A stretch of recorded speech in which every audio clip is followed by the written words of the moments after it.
Welcome. Today we're going to be talking about positive intelligence and how positive intelligence will help you to reach your goals at a faster pace than without it. It's going to help you to really unleash all of the success factors and things that will potentially get you moving in the right direction and how to remove those obstacles. Joining me is Lisha Davidovits. Lisha is a success coach for high-performing millennials. I'm your host, Dr. Dan Ford, and this is EchelonOrchid. Guess who's back?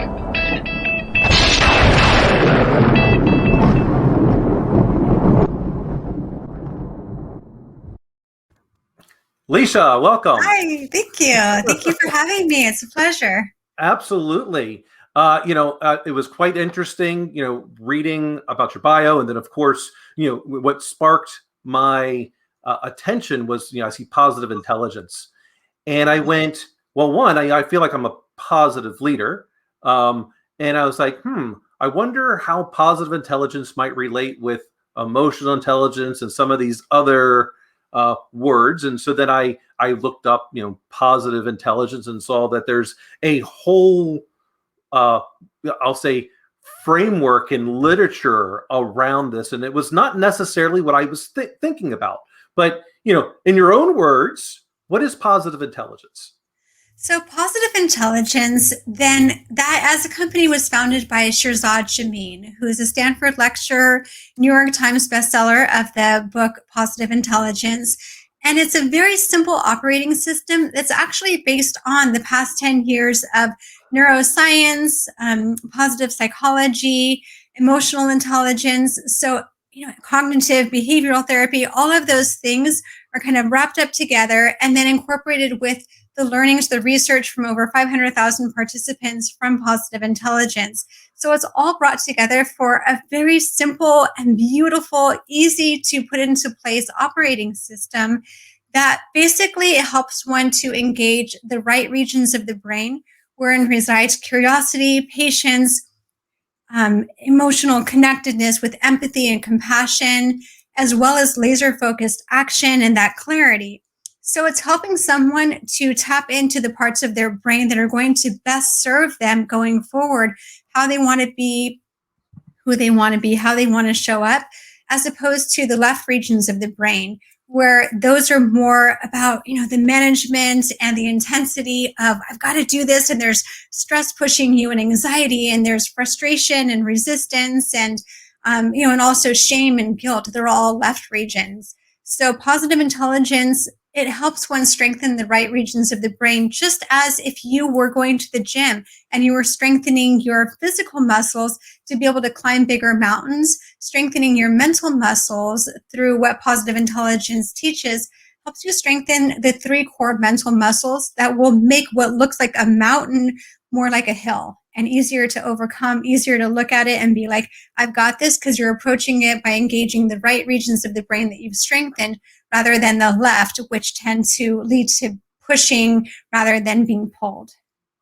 Interesting. So I really like that, when you said operating system, of course, I start to immediately go to technology since, I'm a technologist by trade. And really the brain is, from an operating perspective, so complex and doing so many things at one time that, if we couldn't even begin to fathom all the amount of things that we're doing subconsciously, which is why I think in many ways we don't do a very good job of always telling ourselves the truth. Right, absolutely. And what's interesting about that, at least, from, having read the book, there's a lot of, I'll say the 2 main concepts are, your saboteurs and the sage. Mm-hmm. So how do your, one, how would someone figure out what what their saboteurs are? And does it really sound as, devious or deviant saying, saboteur, or is it a different context? Yeah. So saboteurs, for those listening, it's essentially kind of like self-sabotage, the way that we compromise ourselves in showing up as our best, the best of ourself. That's sage. So it's kind of like saboteurs, the dark side, sage is the light side. You have kind of like your Jedi is the sage and your Darth Vader for Star Wars fans. That's the saboteur. And so Shirzad has identified 10 saboteurs, which has the master saboteur being the judge of others, of self, of situation. It's the one that gets in your head and says, I'm not good enough. There's no way I'm going to be able to get that promotion. Who do I think I am? Even, thinking that that could be an option, or judging others. How could that person get the promotion? Why do they think they're better than everyone else and that they were entitled to get that promotion? How dare they? They must have done something to give themselves a competitive edge. Judging the situation of, looking at the pandemic and saying, this is terrible. My life is awful with this pandemic. It's ruining everything. Life will be better when the pandemic is over. So that's the master saboteur that everyone has. And then you have additional saboteurs. There's an assessment on positiveintelligence.com/assessments where you can go and find your saboteurs. They don't define who a person is. I have a stickler, a pleaser, and a hyperachiever. Saboteurs are actually our strengths taken to the extreme.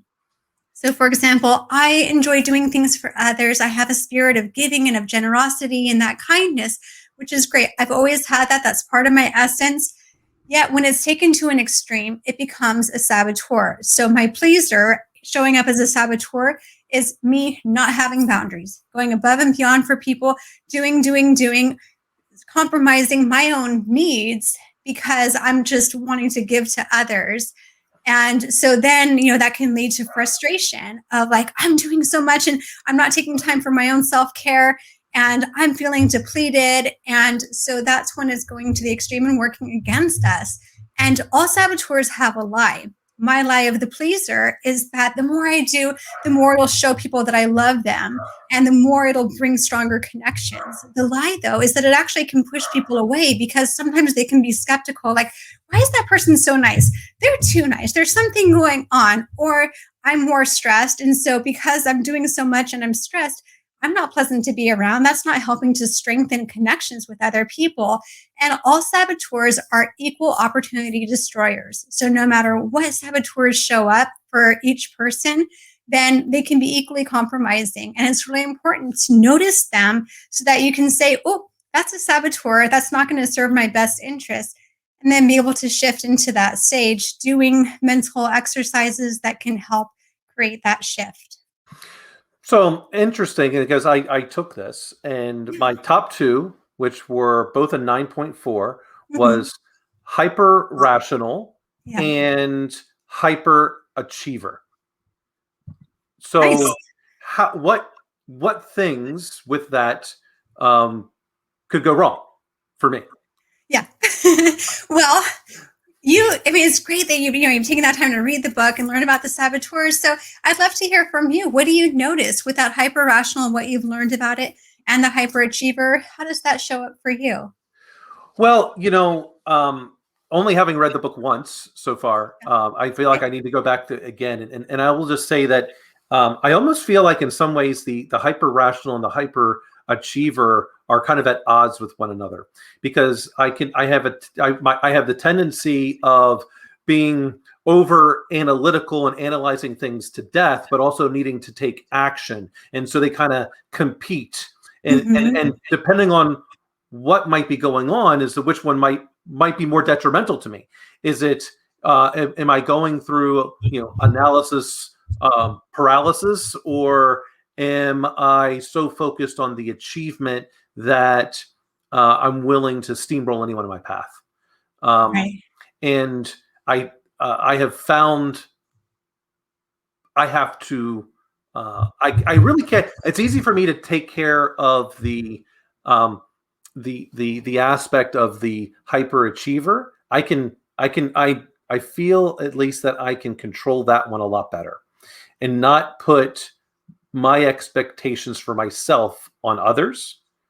But the one that I have a difficulty time with is to still not analyze things. I mean, it actually goes so far as to, there'll be many nights where I just can't sleep because I'm so focused on the analysis. Right, exactly. Yeah, And and you get stuck in your head. right, and I can't turn, well, I can't say that I can't turn it off. I have a difficulty in turning it off because in my mind I need to go through all possible scenarios until I feel like I've gone through all of them.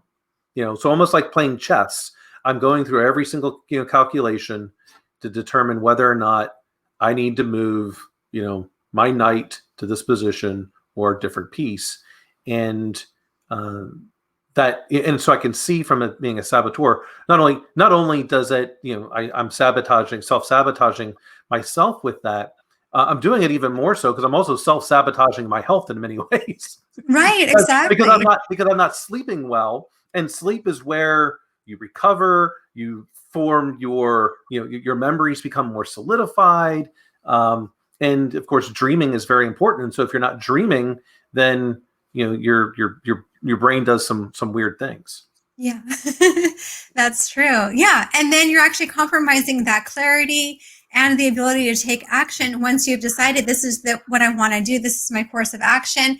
And because you're so stuck in the analytical part, what that does is that cuts off access to that curiosity, which leads to creativity. So, you're looking at all of the data and you're not connecting with creativity with your own sense of intuition. That intuition comes from that openness. And so many people, Jeff Bezos has talked about this, where he has an idea and it's just it's that hunch, it's that gut thought of like, this is going to be good. We need to do this. We need to go in this direction.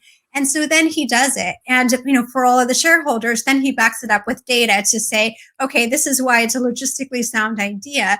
But if you're just in that rational, then you're blocking your access to, just that intuition that you have as a businessman of like, what, this feels like the right thing to do. No, you have to sit down with all of the data. So if that's your tool, is always looking at the data, it's kind of like using a hammer for everything that you do. A hammer is great. I'm not saying get rid of your hammer, but add some tools that have like empathy. If you have a situation where you need to look at it more empathetically, you need a paintbrush. You don't need a hammer for that.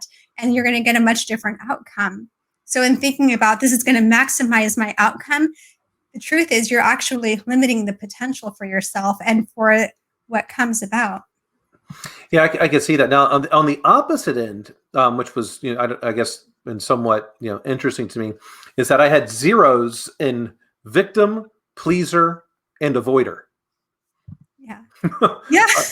Is that a common thing? When you see people that are hyper analytical and on the hyper achiever, that they're also low on the victim, pleaser, and avoider? No, not always. I have a very high hyperachiever and a very high pleaser. So it just, kind of depends. And it can also change depending on one's life circumstances. Like, right now with the pandemic, you might have people who have, more of a victim than they would normally have. Or if someone's, looking at, a new business opportunity, then their hyperachiever might be higher than it would normally be. But the thing is, because they all come from the root of who we are as a person, the ones that are the highest, those are the ones that tend to remain that way. You might have your first one end up, at your third at some point, and your third end up as your second or first, but they remain pretty static as far as the strength because they're based on who we are as people. I imagine for you, then that you've always been maybe a high achiever of, enjoying like going for challenges and seeing what challenges you can overcome. And the hyper rational, like you probably always had that analytical mind, that curiosity, wanting to understand things and figure things out. So those are gifts. It's like, don't throw the baby out with the bathwater. Those are great qualities, but when they're taken to the extreme, then they compromise those best parts of ourselves from really emerging. Yeah. So what are some ways in which people can not take their strengths to the extreme to where they become detrimental? Yeah. So when our strengths are starting to go to the extreme, we can notice it emotionally and energetically. So feeling that tension, that stress, that irritation, tightness that says, oh, there's a saboteur showing up. So noticing that and then shifting to that sage, that calm presence. The more that we do that, the more it's strengthening the 3 core mental muscles of mental fitness. Those 3 core muscles are intercepting the saboteur, which is catching it. Oh, there it is. It just showed up. Oh, it's telling me that I don't have what it takes, or, oh, there's no way that I'm going to pull this off. Or, and then looking at sage as far as that, strengthening your sage. That's the next muscle of that clear-headed, laser focus, patience, positivity, openness. And then the self-command is the 3rd muscle. So being able to notice, okay, saboteur is coming up, make that shift, and then go into sage. And the shift happens by focusing on a singular sensation. So it can be auditory, visual, through touch. So it's looking at a single sensation. And one of the ways to do it that's really effective is to take your fingertips, your thumb and your index finger, and you rub it together, making little circles. Just rubbing it together in little circles, eyes closed, feet firmly planted, chest open. And you do that for 10 seconds. It's called a PQ rep, positive intelligence repetition. PQ is positive intelligence quotient, which is the strength of one's negative energy compared to one's positive energy and emotion, and how much time you're spending in each. So you do this for like 10 seconds, just quietly focusing on only the feeling of the ridges of your fingertips. Focus little circles, or you can do where you're listening for the farthest away sound and then the closest up sounds. Farthest away, focus on that for 10 seconds, closest up. What that's doing is it's quieting the left regions of the brain. And it's, quieting that kind of fight or flight survival primitive brain, and helping you have access, opening that door to the right brain, calming yourself physically, calming the mental chatter. So for example, for you, when you're going to sleep at night, you could be doing PQ reps, and that's going to just quiet everything that's in the head, bring that calmness, and allow you to move into that. And that's where you have access to all the beautiful parts of the sage. Very interesting. So how often do you go through those PQ reps? I do it daily. And as I've strengthened that mental muscle and that self-command, I'm able to catch myself sooner. It's kind of like noticing, oh, the train is starting to leave the station, and it could become a runaway train where then, I have a blowout or a meltdown, or I'm completely hijacked from, something that's triggering me. But I've noticed, oh, it's starting to leave the station. Like, for example, so I have my stickler, and the stickler, especially when I'm tired, tends to get overwhelmed by chaos. So I'll walk into the other room and my kids have made a complete mess, and I'll be like, oh my gosh, this is a big mess. So in the past, I would have been like, this is such a big mess. When are you guys going to clean it up? We need to, get a handle on this. It's too much. And then that compromises relationships, causes stress for everyone. So now with that stronger muscle, I'm able to notice, and then, do some reps, do the fingertip touches, or just focusing on breath, my breath coming in and going out, that deep breathing just for 10 seconds. It's like a mini meditation. Meditation's a specialized form of PQ reps, but you can do it anytime, anywhere, 10 seconds. So I'll notice myself getting triggered, do the PQ reps, and then I'm able to say, hey, there's a lot going on here. What can we do to clean this up? So get curious, get inclusive, start to innovate. The sage has 5 powers, and the powers are empathy, innovate, explore, navigate, and activate. And so you're able to tap into those powers when you're in sage. So making that shift is really, really powerful and key. And the more that we do it, the stronger those mental muscles get. And I have definitely noticed that saboteur voice that used to be so loud and intense, it's gotten quieter, to the point where sometimes I'm like, oh, look, there it is. It's just tapping me on the shoulder instead of grabbing me by the shoulder. And it's just so great, so impactful. This is the answer I've been looking for years in my personal work of how to be less intense. I can bring it into my head and try to reason through it, but in my body, I still feel tension. And this has been the key to have that mind-body connection where it's all very grounded, and I have access to better parts of myself that I want to bring out more for myself and others. That's very interesting. So, Lisha, what did you do before you became a success coach? What led you to this path to become a success coach? And then how did you, find the positive intelligence, aspect from this framework? So I've always loved people and been fascinated about what makes people tick. I used to go to the nail salon with my mom just to hear the other women talk and, just to chat with them and have conversations and learn about them. I'm the one who's like, on airplanes or trains, chatting with whoever wanted to talk, people telling me things that other people would say, what, they actually told you that? They couldn't believe, how people would open up to me.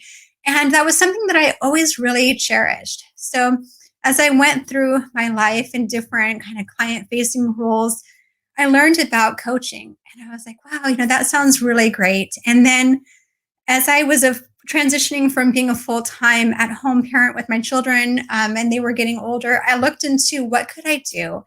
What's next for me? And I had a really pivotal conversation with a friend who had a challenge that they were going through. And they're like, hey, can I talk to you about this? I'm really torn between what I want to do and what my family wants for me. And culturally and, socially, there are these expectations, but for myself, like, I'm wanting something else. Can we talk about it? We had that conversation. And at the end, they said, that was so powerful. You answered questions I didn't even know that I had. And you answered all the questions that I have. I have so much more clarity. And that lit me up. I thought, that's what I want to do.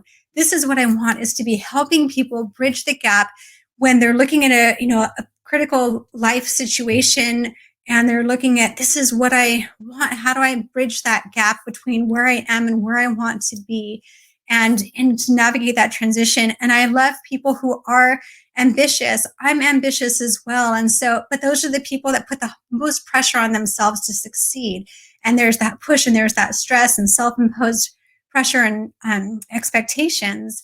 So as I then pursued coaching and went to the Coactive Training Institute, and then later on learned about positive intelligence and became one of the first certified positive intelligence coaches in the world, I've been able to bring even more to people that I want to help them more powerfully, which as a high achiever, that means a lot to me. If I'm going to do something, I want to do it right. I have a lot of integrity in how I show up and wanting to make sure that I show up to the best of my ability and serving those that I'm most passionate about serving, such as those in transition, getting married, having their first child, going into more senior roles where the stakes are high and this matters a lot.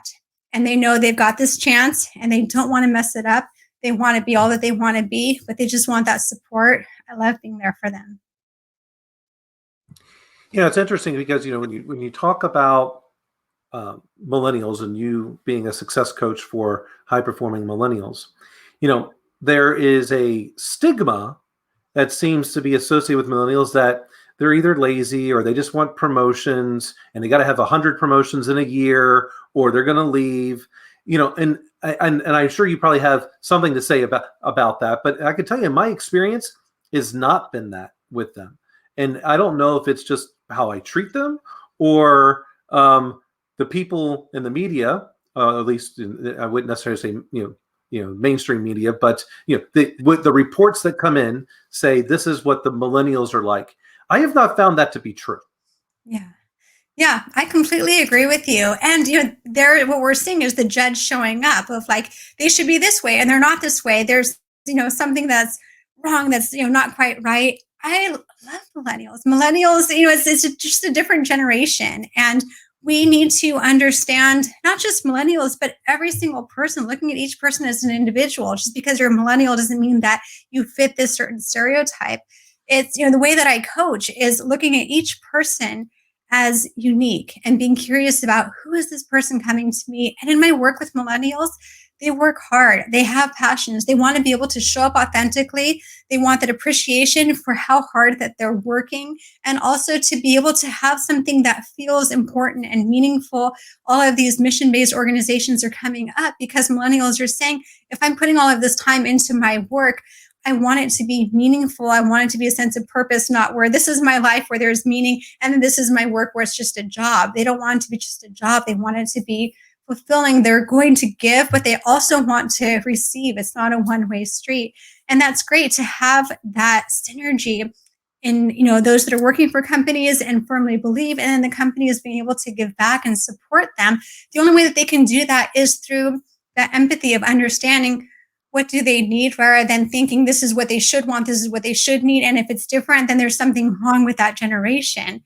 It's looking at, who they are, what motivates them, and also how to help take care of them. Because, the whole thing with millennial burnout, that's real. And there are a lot of companies now that are coming up with ways to support them through mental well-being for millennials, because they need that. And that's part of why I love doing what I'm doing, is to help support them. It doesn't have to be where you're pushing, driving yourself into the ground and, having to manage all of this stuff going on. And, and that hyperachiever, that is so much a part of American culture, especially pushing them even more. It's, looking at how can we support them to help bring out the best in them. And that way there's that ripple effect and everyone wins. Absolutely, and that's really the big goal. If we can, if you can have a win-win situation, and it doesn't always work out that way. But I've recently been on a Jordan Peterson kick, and two things that you mentioned in there really resonated with some of the things that he's been saying. So one, the authentic piece. How can the training in positive intelligence help leaders to be more authentic? I love that question, because that's really where there is resonance, when we're able to be our full selves without apology, without having to soften or cry in certain parts. That's when we thrive. I have my clients look at their childhood picture, and to see that child age 14 or younger in their essence, what was that spirit like? And for some of them, there was like joy, or there was this mischievousness. And so I invite them to look at that as part of their authentic self that they have maybe, suppressed, if that's been the case, and how they can bring that out even more into who they are. So it's turning the dial up on parts of ourselves that we're not giving ourselves permission to fully express, and looking at what situation am I in, and is it letting those parts of me that are authentic thrive, or am I needing to quiet and soften them? Am I being true to myself, or am I just conforming to someone else? And that's something that I coach clients on as well. If they want to go into an executive role, not feeling like they need to conform, seeing from stage that their gifts, their authenticity, that's what's going to make them great. Knowing that who they are at their core, that's what's going to make them great. Trying to be like someone else, they're only limiting their potential. And I've seen that firsthand in my own experiences as well. Yeah, that's going to lead me into another thing. So, but the next one I had, which is, you'd mentioned that, the millennials, and I think most of us should be doing this, which is, pursue things that are meaningful, not expedient. And because you're going to get more satisfaction out of pursuing things that are meaningful. Yes. How do you help some of the people that you are coaching to determine what's meaningful for them? Yeah, that's one of my favorite questions that I ask clients, is what is important about that? And also, looking from one's elder, wiser self, as if, you're healthy of mind and body in your later years with all the wisdom, looking back on your life, what would you say was not so important? So sometimes having that meta view can help put things in a different perspective. Looking back at your life, what was important, what wasn't important. You mentioned truth earlier. I'll often ask clients, in saying that, what's true about it? And oftentimes they'll realize, actually, there's some story there, and there's some things that they're telling themselves that aren't true, but it's the story that they like, so they convince themselves that it's true. And once we parse out the fact from fiction and what's true and honoring themselves, then they start to be able to shift and say, okay, well, if this part is true and you were to turn up the volume on that, what would that look like? If this is important, then doing more of that, what would that look like? So helping them to really anchor into values, into their essence, and say, taking that from a 3 to a 10, what would that look like? Okay, maybe that's extreme at a 10. So then looking at a 7, what would it look like from there? So helping to create different perspectives based on their authenticity, based on their values, their true selves, their sage, then that really helps to paint a picture that they really feel that aliveness in. Yeah, I like that term anchoring. It resonates quite a bit with me because of negotiations. Mm. And and for people that don't know, and that anchoring is used in negotiations to either determine someone's undervalue or an overvalue aspect. And in many ways, I kind of started thinking, well, that is kind of like the sage and the saboteur. Depending on which anchoring I'm done, I'm either saying I'm not worth enough, or I could be overworth. And the sage is to help to bring that negotiation range back into something that is acceptable, because we negotiate with ourselves all the time. Oh yeah, for sure. And we want to properly anchor on a positive side rather than anchoring that we're on a value that we're not worth something. As you mentioned, bringing in that ultimate judge, right? That can, if we listen to that judge, then our anchoring is going to be in the wrong spot. Right. Or even, yeah, the stickler of like, well, it needs to be this way because it's always been this way. And so this is the only way to go. Then you're anchoring, yeah, and you're feeding into that stickler even more versus like, okay, well, let's get curious about what's important, what's not important, and anchor based on values and authenticity and honesty rather than it should or shouldn't be. Yeah. So how do you help your clients in evaluating themselves, not against other people, but against their future self? Sometimes I'll have them do like what's called a peak experience. And so we look back at an experience in their life where just everything felt like it was in flow. And if they could capture that moment, they'd want to hold on to it forever. And that's where the values really show up. And so then we start having conversations around where there's resonance and then looking at how to bring that more into their current life. Did that answer your question? Yeah, I think so. I mean, because I always find it, we'll say, difficult to not compare myself against my peers. And it took me quite a while, and I wish I had read a bunch of other things, many years earlier, because I might have come to these conclusions much sooner. But over the time, I started to realize that I need to stop comparing myself with the Joneses, so to speak, and the other people that it might be my peers in the organization or in other organizations, because they don't have the same experiences as what I have. Yeah, And absolutely.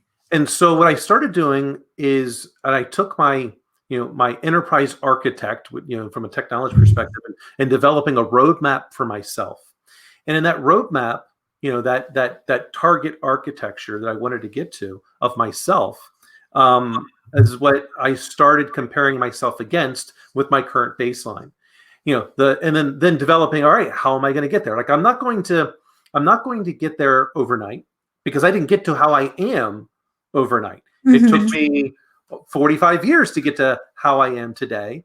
And so I'm not going to change that in a day. Right, So absolutely. so how I could wind up doing that, and my target changes, and it's okay. I try to tell the people that I work with, people that I mentor, don't double down on a bad decision. If it's bad, then throw it away, whatever it is. It doesn't matter, even if you would already spent money on something. Don't let past decisions influence your future. Because you've got new information. Yeah, So, exactly. That's so true. And we're evolving as we learn and grow. Then there are gifts and opportunities that we can, take things away from to help further ourselves towards what we want. And as far as social media, especially for millennials who grew up with social media, they really get pulled into that comparison of like, look, so and so, just bought a house in, Hawaii, and they have another house here. Like, I need another house. And then we start having that judge of our situation. In order to be happy, I need to have what they have. I need to have the life that they have. Look, all their kids are happy. My kids are crying. I need to have that to be happy. So there is all of this comparison. And often for clients, what I'll do is I'll do this whole wheel of life, where we look at the different aspects of life, such as health, money, career, your environment, family and friends, looking at where you are now on a scale of 1 to 10, how satisfied are you? And then what would you like it to be? And what would it look like to be at that number? So if you were a 7 with friends and family and you wanted to be a 9, looking at what would that look like for you, not based on what others have or what you're, longing for because of other people's experiences. It's in your own experience. So that really helps them kind of separate the fact from fiction of, this story that they create of like, life will be good when I have these things, when I'm doing what so-and-so does. Maybe that doesn't even matter. So many times, like, the things that we think matter don't matter once we start getting curious about it and shining the light on it. I think that's a very great point, in that those things that don't matter, because we believe they matter because we lie to ourselves. Mm-hmm. And I think it's very difficult the truth is difficult many times because we don't want to hear it. I can't remember and I'll probably say the quote a little bit wrong, but it was something along the lines of,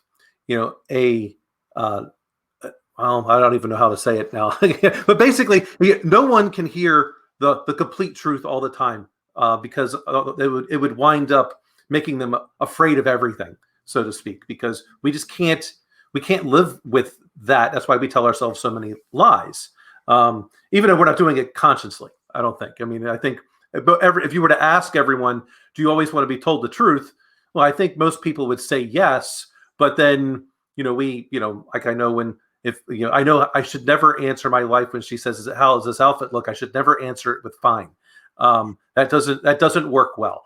Even though to me, I'm going, "Well, that seems fine to me." No, to her, no, that's not a good thing. So we don't always want to hear the truth. We want to hear our truth being revealed to us. Yeah, exactly.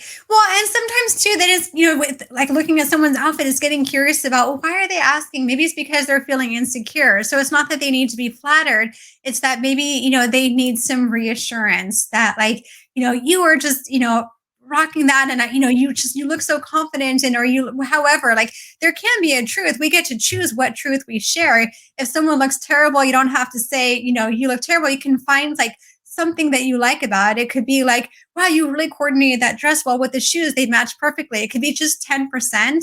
So that way you can still be honest and truthful and maintain that trust without having to compromise your own value for truth.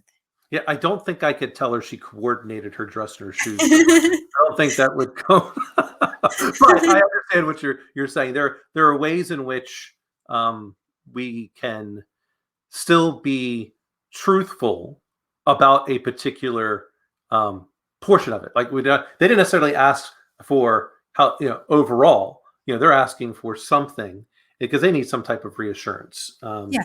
Exactly.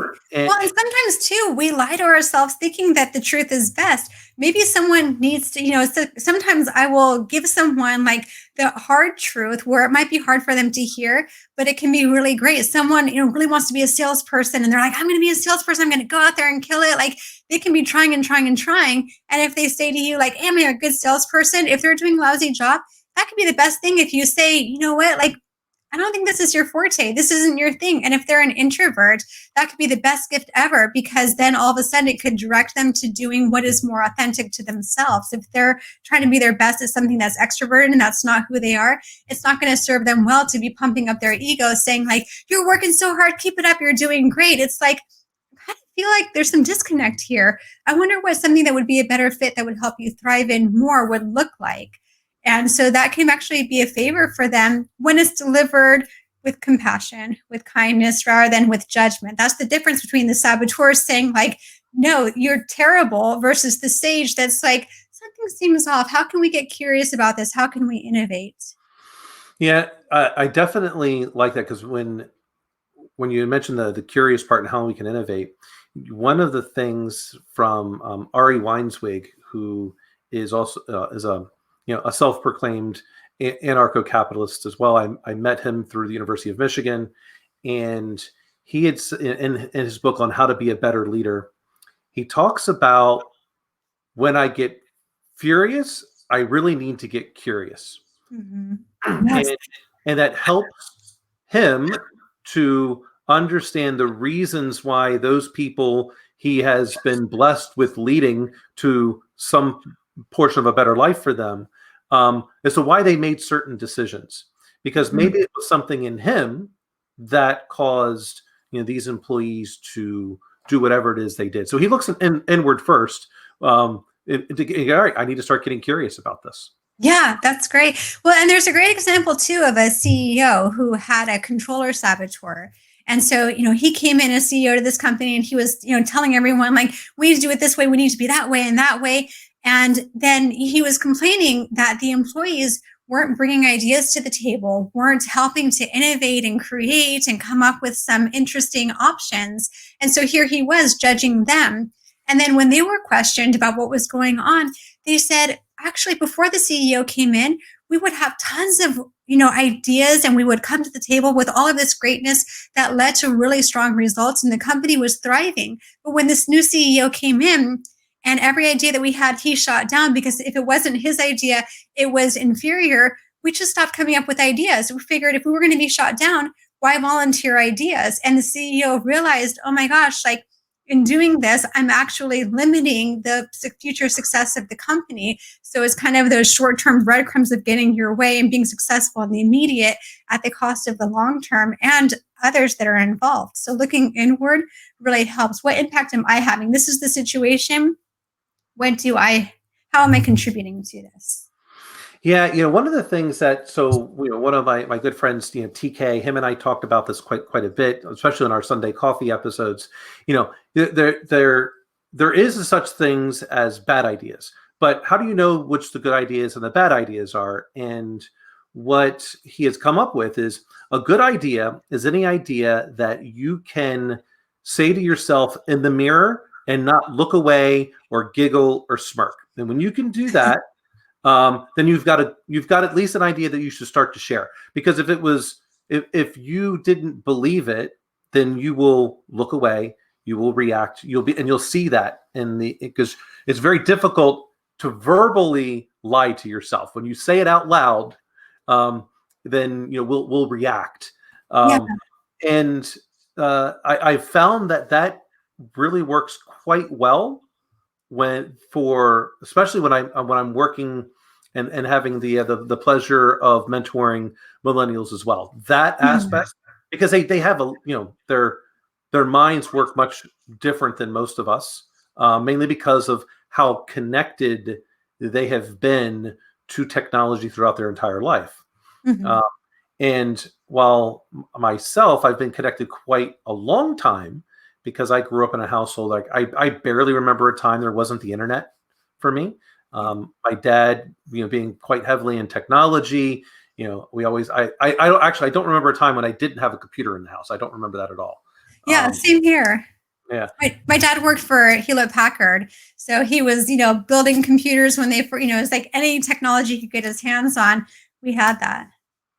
Yeah. And then the hard thing that I have right now, I would say, as with some millennials, not all, when I asked for their opinion on things, and then later I've had some come to me and go, well, you asked for my opinion, how come you didn't take it? And I had to explain to them the whole worldview. See, what you actually gave me was important. It's right here. It's a small piece, but you only had this piece of information. I have to look at all of the information. Your one piece did influence it here. So it's difficult. And of course, some as it would get upset, but look, over time, your experience and your worldview, that campfire, like I like to say, which is your current set of knowledge. And as your campfire grows bigger and bigger, the illumination is all the things you don't know. So the more you know, the fire will reveal all the more things you don't know. And so as you continue in your career, those one little points that you made today, you're going to be having another person make a bunch of other points, which are going to help to formulate your new truths. Yeah.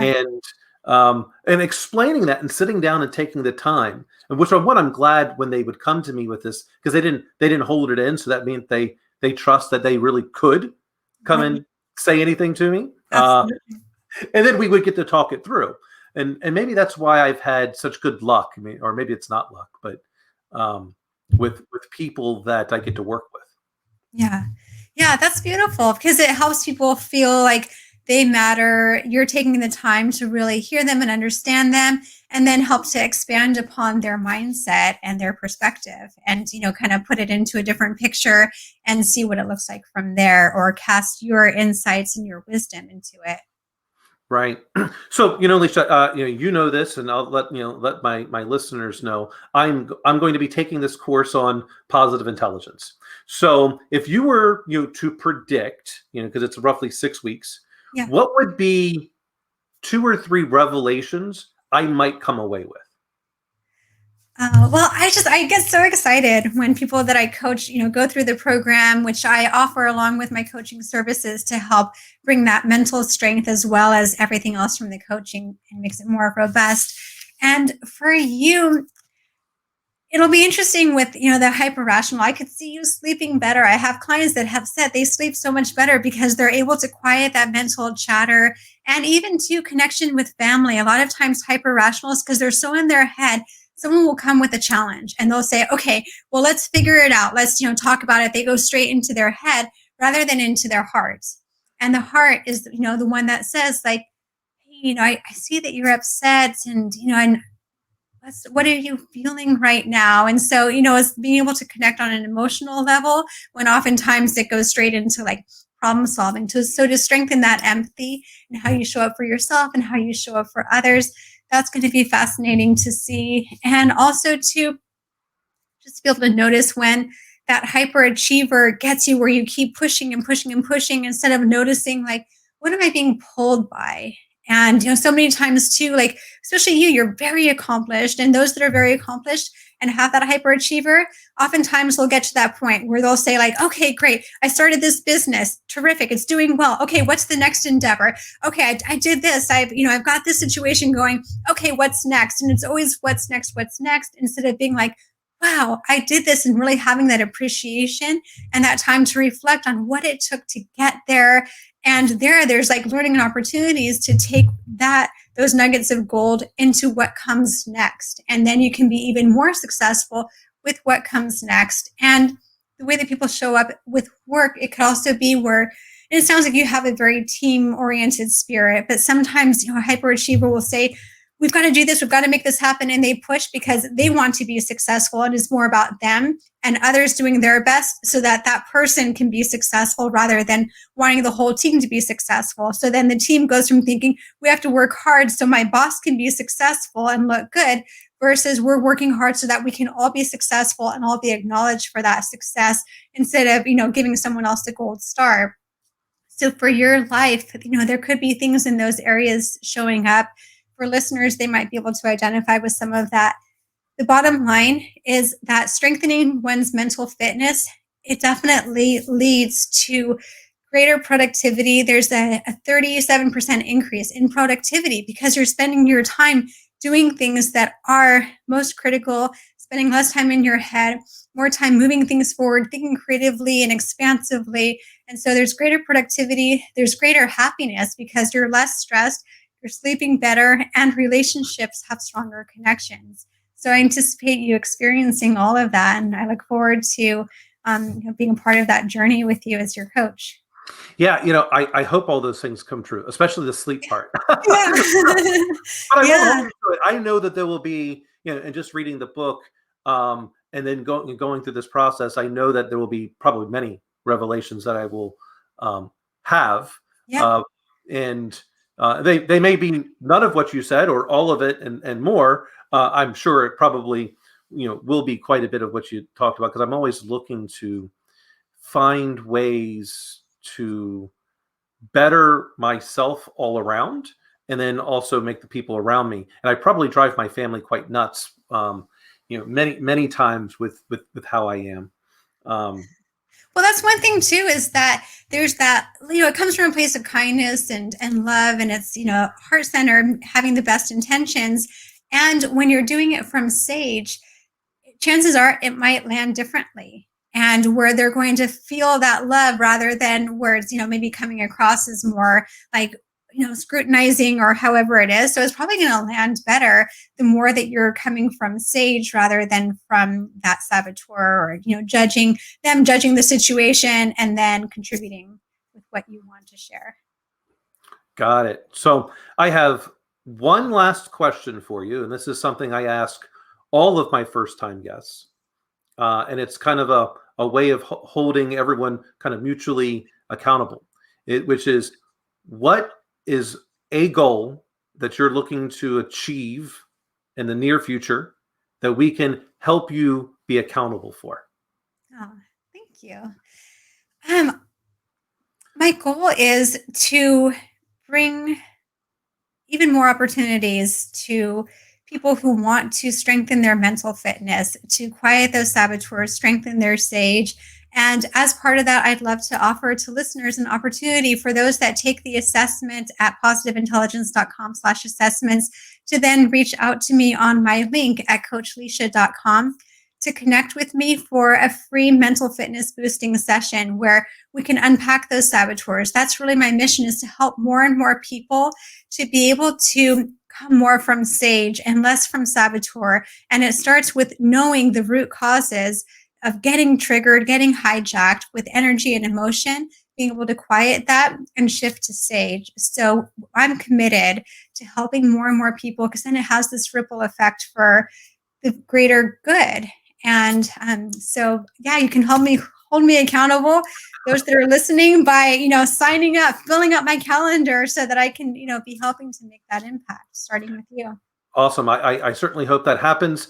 Lisha, I very much appreciate you coming on. If there's anything I can do for you in the future, please don't hesitate to ask. I'd love to return the favors. And thank you very much. And we will be talking soon. That sounds great. I look forward to it. Thank you for having me. It's been a pleasure. Absolutely. Take care, everyone.